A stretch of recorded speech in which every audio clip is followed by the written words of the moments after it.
एक समय की बात है, एक गांव में एक मूर्तिकार रहता था।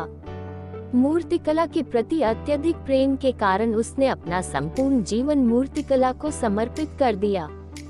परिणामतः वह इतना पारंगत हो गया कि उसकी बनाई हर मूर्ति जीवन प्रतीत होती थी। उसकी बनाई मूर्तियों को देखने वाला उसकी कला की भूरी भूरी प्रशंसा करता था। उसके गांव में ही नहीं, बल्कि उसकी कला के चर्चे दूर दूर के नगर और गांव में होने लगे थे। ऐसी स्थिति में जैसा सामान्यतः होता है, वैसे ही मूर्तिकार के साथ भी हुआ। उसके भीतर अहंकार की भावना जागृत हो गई। वह स्वयं को सर्वश्रेष्ठ मूर्तिकार मानने लगा। उम्र बढ़ने के साथ जब उसका अंत समय निकट आने लगा, तो वह मृत्यु से बचने की युक्ति सोचने लगा। वह किसी भी तरह स्वयं को यमदूत की दृष्टि से बचाना चाहता था, ताकि वह उसके प्राण न हर सके।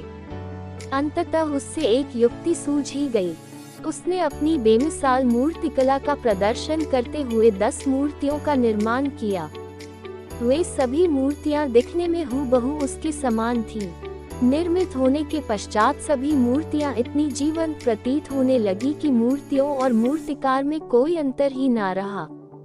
मूर्तिकार उन मूर्तियों के मध्य जाकर बैठ गया। युक्तिनुसार यमदूत का उसे इन मूर्तियों के मध्य पहचान पाना असंभव था। उसकी युक्ति कारगर भी सिद्ध हुई। जब यमदूत उसके प्राण हरने आया, तो 11 एक सरी की मूर्तियों को देख चकित रह गया।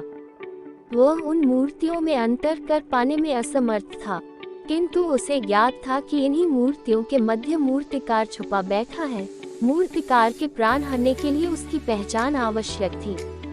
उसके प्राण न हर पाने का अर्थ था प्रकृति के नियम के विरुद्ध जाना। प्रकृति के नियम के अनुसार मूर्तिकार का अंत समय आ चुका था।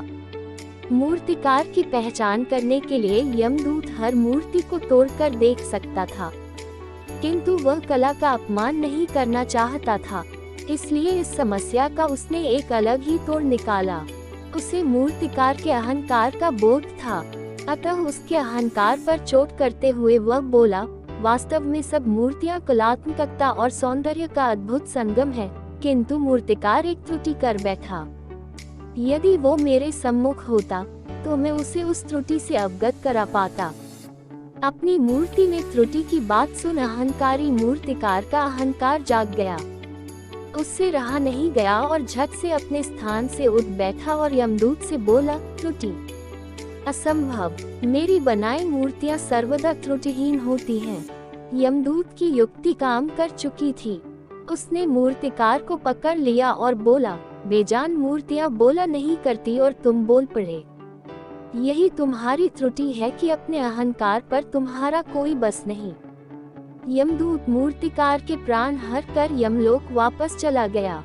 सीख, अहंकार विनाश का कारण है, इसलिए अहंकार को कभी भी खुद पर हावी नहीं होने देना चाहिए।